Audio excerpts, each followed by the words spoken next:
Fala, gente! Estamos aqui mais uma vez, vamos bater um papinho aqui. E eu estou bastante incomodado com o negócio envolvendo o Rogério. Vamos lá. A gente precisa falar disso, porque senão vamos cair no mesmo problema de sempre. Estão começando, eu diria até que alguns grupos já estão fazendo isso há algum tempo, né, de forma leve e tal. Mas o Rogério Ceni virou um alvo para uma parte considerável já da torcida do São Paulo, para alguns analistas, e ele começa a cair naquela pressão que a gente tem um hábito muito comum de fazer aqui no Brasil, que é o de encontrar o culpado perfeito para os erros de um time de futebol. E isso não acaba bem. E o São Paulino devia saber que isso não acaba bem. No entanto, a discussão está tomando conta porque não está acontecendo uma coisa no São Paulo, né? O São Paulo ainda não apresentou resultado. De novo, é um incômodo para mim ter que ficar analisando jogos do Campeonato Estadual que eu acho que não terão jamais a mesma importância que os jogos nacionais devem ter daí para frente. Mas o São Paulo enfrentou o Bragantino, que é um time da Série A do Campeonato Brasileiro. Então a gente pode até pegar isso aí como um gancho para poder falar e tentar definir. Mas a história é a seguinte. Culpa-se Rogério porque entende-se que o Rogério hoje não faz duas coisas.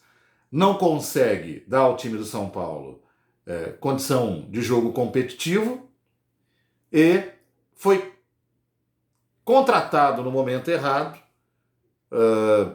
e por isso não está sabendo lidar com ou respeitar os limites do São Paulo. Então, a insinuação maior é de que o Rogério está acreditando muito mais no seu modelo de jogo do que se preocupando com as necessidades da equipe. E aí eu acho que a gente tem o erro e é o que eu vou tentar defender ao contrário aqui. Primeiro, para entender por que isso chega até aqui. Isso chega até aqui porque o São Paulo tem um problema que é uma insatisfação linear de parte da torcida, que vem desde a época do Fernando Diniz. E a leitura que a gente tem que fazer é assim, eu sempre lembro desse ponto, muita gente não lembra.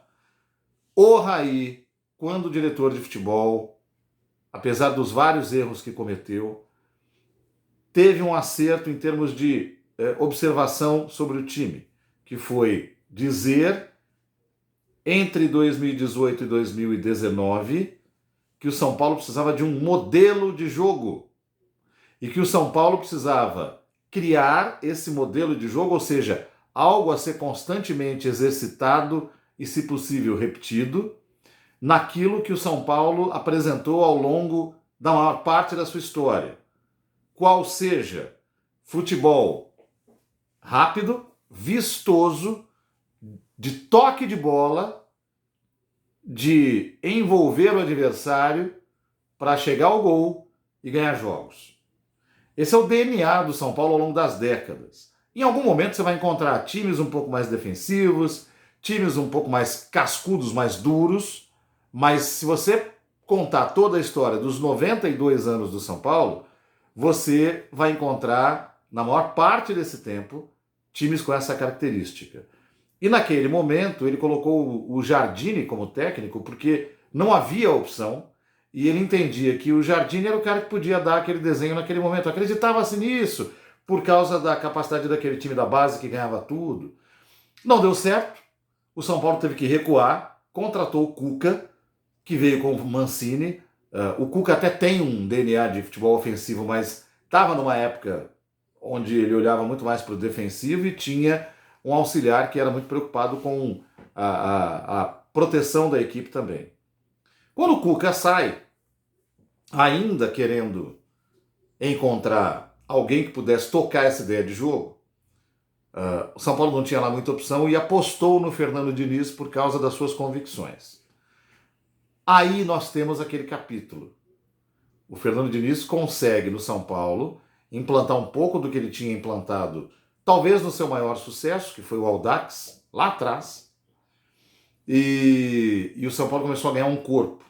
Só que aí veio a pandemia, o futebol parou, o time ficou 5 meses parado e quando voltou teve que reencontrar esse modelo. Demorou, e aí teve percalços pelo caminho, sair do Paulista contra o Mirassol, perder para o Binacional, sair da Sul-Americana, mas ao mesmo tempo o São Paulo estava começando a engrenar um estilo de jogo muito interessante que depois veio a dominar o Campeonato Brasileiro, quase chegar ao título e perder do jeito que perdeu. Esse perder do jeito que perdeu foi o que provocou uma ruptura de convicção da torcida em relação ao trabalho do Fernando Diniz. Então, uma pequena parte achava que ele tinha feito um grande trabalho e por 1 milhão de outros motivos não conseguiu vencer, e uma outra parte, até maior, cravou no Diniz aquela peixe de que ele realmente não consegue ganhar e nunca vai conseguir, e que ele jogou tudo fora, e que brigou com o Tietê, e aquela coisa toda. Bom, vem o Crespo, que aproveita boa parte desse trabalho do Diniz, é verdade,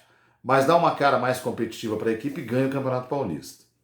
A torcida comemora, faz aquela coisa nada toda. O Crespo continua, só que faz um péssimo Campeonato Brasileiro. E faz por erros que ele mesmo cometeu. Porque o Crespo tinha uma comissão técnica que trabalhava o físico dos jogadores de forma equivocada, isso ficou comprovado depois.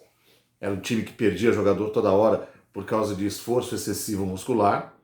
E o Crespo ainda não tinha tido tempo de conhecer como jogavam os times do Campeonato Brasileiro. E ele foi vítima da sua própria armadilha ao não conseguir se preparar para esse tipo de disputa e quando acordou era muito tarde.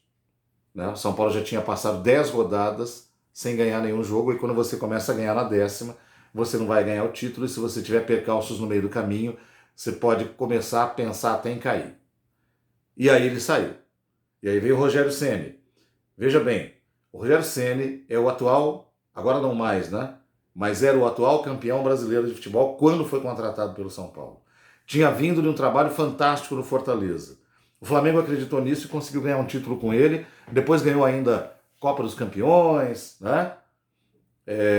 Ganhou a Recopa Sul-Americana. Não teve Recopa Sul-Americana porque o Flamengo não disputou, foi o Palmeiras. Mas enfim, o Flamengo ganhou o título carioca, aquela coisa toda. Aí o Rogério sai, tem aquele problema todo lá no Flamengo. E quando a diretoria do São Paulo resolve demitir o Crespo, opta por trazer o Rogério, que era, nas palavras de muita gente, o cara escolhido pelo Júlio Casares lá atrás para entrar no lugar do Fernando Diniz.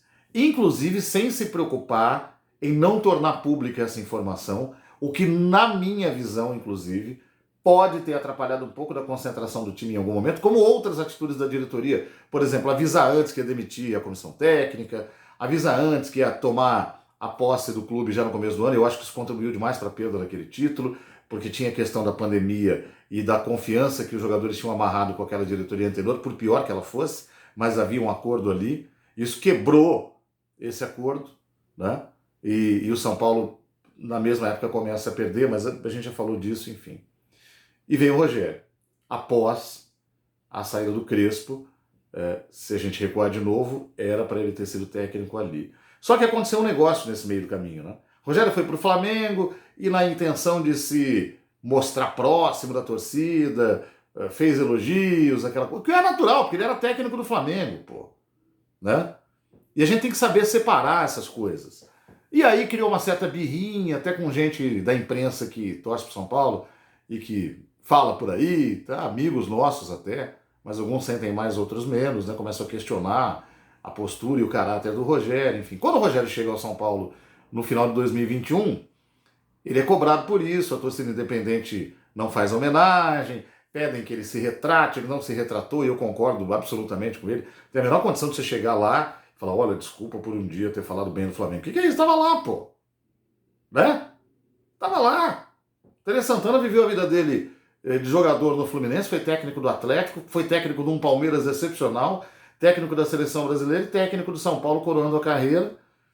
E você não tem ninguém que torce pro Atlético que tenha xingado o Tele depois disso, porque ele demonstrou apreço pelo São Paulo, nem do Fluminense, onde ele jogou a vida inteira, nem do Palmeiras, onde ele teve uma fase boa. Aliás, ao contrário, quando ele sai do São Paulo, ele vai ao Palmeiras, mas aí já muito doente, não consegue assumir, né? E a torcida do São Paulo ficou com essa birrinha. Bom, essas coisas se juntaram com um resultado ruim no Campeonato Brasileiro, só que o São Paulo acabou saindo ali da zona do rebaixamento, e aí descobriu-se a pólvora, né? São Paulo não tem dinheiro para contratar, reformular, montar um time decente, foi atrás de reforços pontuais que poderia pagar. E montou um time, a gente já falou outro dia aqui, que não é o melhor time do mundo, mas também não é um time sem qualidade. E o Rogério Ceni começou o trabalho do ano com o time tropeçando. E aí ele é colocado agora na berlinda por causa disso. Só que o que me incomoda mais é que o que está colocando o Rogério na berlinda não é o resultado só. As pessoas estão questionando o fato de o Rogério ter uma ideia e querer implantar a sua ideia. Agora você me diga qual é a melhor fase, época, período para implantar a ideia dele. É agora. É agora, cara. Porque agora o campeonato é menor, vale menos, já foi vencido o ano passado. Você tem o direito de quebrar a cabeça agora para tentar montar um time depois. O Rogério tem uma visão de futebol na qual ele acredita que os times devem buscar priorizar a construção e o ataque do que jogar travado. E agora ele está virando alvo de crítica porque tem gente que diz assim, pô, o Rogério precisa ser mais pragmático, bota um volantão lá. Cara, não é a ideia de jogo na qual ele acredita. E tem que parar esse negócio, sabe? A gente vê muito futebol e presta atenção muito em futebol por aí para cair nas armadilhas da nossa cultura pobre em termos de conhecimento de futebol. Sempre com a mesma coisinha. Não, tá faltando um 9. Não, precisa ter um 10 para fazer a armação. Não, amigo, não precisa. Ah, porque os zagueiros do São Paulo que estão armando o time, não tem problema. Se os zagueiros conseguirem passar, não tem problema nenhum. Ah, mas não estão conseguindo. Ok, é aí que você vai treinar. O Miranda não tem essa qualidade, mas você vai treinar para que ele possa ter. E se não tiver, você vai buscar um outro que tenha. Agora, abandonar a ideia por causa disso, eu não concordo. Pô, a gente está falando, a gente vai ficar dando volta sobre a mesma coisa o tempo inteiro. Porque outro virá. Aí esse cara vai implementar um time pragmático que não vai criar e vai só se defender bem. Ele falou, pô, mas o time joga muito feio. Pô, o que a gente quer, afinal de contas? Então vamos lá. Futebol hoje. Futebol hoje é como bem define o Pepe Guardiola. Eu tenho que ter um jogador no meu time que faça pelo menos 3 funções. Porque eu quero um dia que ele seja lateral esquerdo, mas se eu precisar eu quero que ele seja volante, e se um dia eu precisar eu quero que ele seja meia e ele tem que jogar bem. Você consegue isso treinando, cara. Por quê? Porque você não pode mais, no futebol hoje, que é baseado em ocupação de espaço, velocidade, infiltração, depender de um cara que fique lá no meio, né? Paulo Henrique Ganso, dando... Pô, pode ter, pode, é ótimo que tenha, se aparecer esse jogador. Mas o futebol mundial hoje não se preocupa com isso. Você tem que ter jogadores que sejam capazes de contribuir com a armação e jogadores que sejam capazes de contribuir com a marcação. Quando você está sem a bola, o bloco volta, diminui, acompanha e fecha. E aqueles que têm mais qualidade para marcar vão marcar, e aqueles que puderem ajudar na marcação vão ajudar. Por isso que tem técnico como o Rogério que entende que você não é obrigado a ter o volantão. Ah, e outra coisa, 2 volantes. Vocês estão de brincadeira, cara. 2 volantes, pra quê? Ai, mas vai tomar gol. Você vai treinar para não tomar. É esse tempo que o cara perde. Entendeu? E esse tempo, às vezes, precisa demorar. Então, tá essa pressão. Amanhã o cara sai, né? Vai ter a pressão, a diretoria, essa diretoria populista e horrorosa do São Paulo vai ceder a pressão, vai trazer quem? Pensa, não tem. Não tem, cara. Ah, tem o Mano Menezes. Ah, um estrangeiro. Ah, vai buscar. Ah, é. E agora no São Paulo é assim. A viúva do Crespo. Tem gente que fala, mas eu não mandaria embora o Crespo, porque... eu também não mandaria, mas enfim, o São Paulo optou por isso. Mas fica comparando hoje, em fevereiro de 2022, o Rogério com o Crespo. Porque queria que o Crespo tivesse tido mais chance. Pô, o Crespo demonstrou que não tinha condição de manter o trabalho até o final do Campeonato Brasileiro. A diretoria teve medo e resolveu mandar embora. Talvez eu também não mandasse. Mas não adianta a viuvez agora. Ai, porque o Crespo. Ai, porque o Crespo. Pô, larga, cara. O São Paulo não contratou um Zé Ruela como técnico. Lá atrás, quando ele começou, talvez. Ali ele meteu os pés pelas mãos. Ele quis ser o ídolo, né? O ídolo que vai trabalhar no time do coração. Ficou lá trazendo o projeto quando o Baus ainda estava empregado. Muita gente sabe disso. Ele cavou o espacinho dele ali. Começou até bem. Aliás, o Rogério foi vítima dele mesmo e da pressão que ele sofreu, porque ele tinha um time muito rápido, que fazia muito gol, mas ganhava de 4-3. Ai, porque o São Paulo faz gol, mas toma muito. E o Rogério, no começo da carreira, caiu nessa pilha, resolveu recuar o time e não sabia jogar assim. E o São Paulo passou a perder recuado, não criar, não fazer gol. Fez uma campanha medíocre no Campeonato Brasileiro e o Rogério Ceni foi mandado embora, depois de perder para o Flamengo. Depois no Fortaleza ele teve tempo para fazer o que ele queria fazer. E o maior mérito do Rogério no Fortaleza foi transformar o time num time consistente, onde os jogadores sabiam exatamente o que fazer. As funções do futebol precisam ser automáticas. Só que esse automatismo só acontece com muito treino. E muito treino não são 15 dias do começo da temporada para cá. Estou falando tudo isso pelo seguinte: eu acredito no Rogério e acho que a ideia de jogo dele não é de se jogar fora. Agora, a gente precisa começar a conviver com esse tipo de dificuldade no começo para tentar colher lá na frente. Tem gente falando aí, o Rogério é muito Diniz, se a gente for comparar com o Crespo. Graças a Deus! Até porque ele tem um DNA mais vencedor que o Diniz mesmo. Mas melhor assim, né?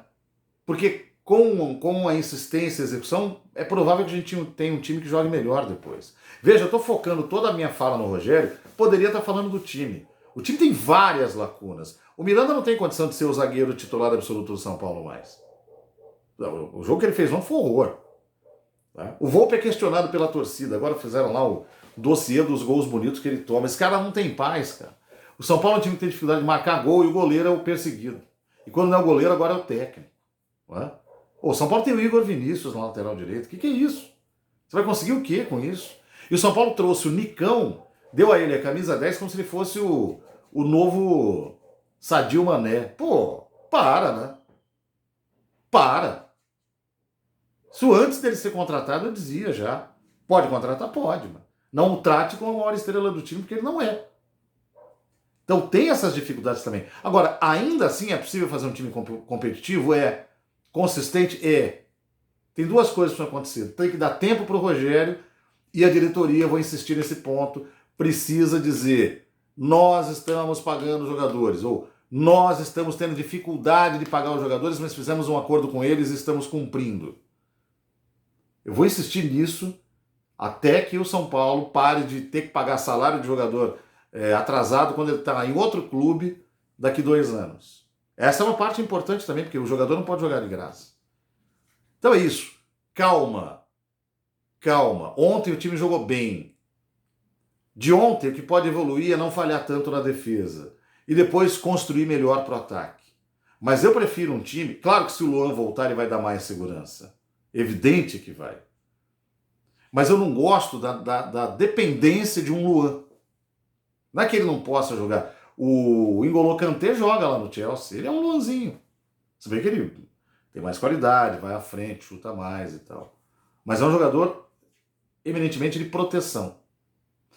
Eu adoro o Luan, acho que tem que jogar, inclusive. O que eu estou querendo dizer é assim, não pode criar essa dependência, esse papo furado. Não, só ter um Luan, não, cara. Você pode ter um Luan e pode ter 2 jogadores criativos no meio e pode ter 2 atacantes e um atacante central.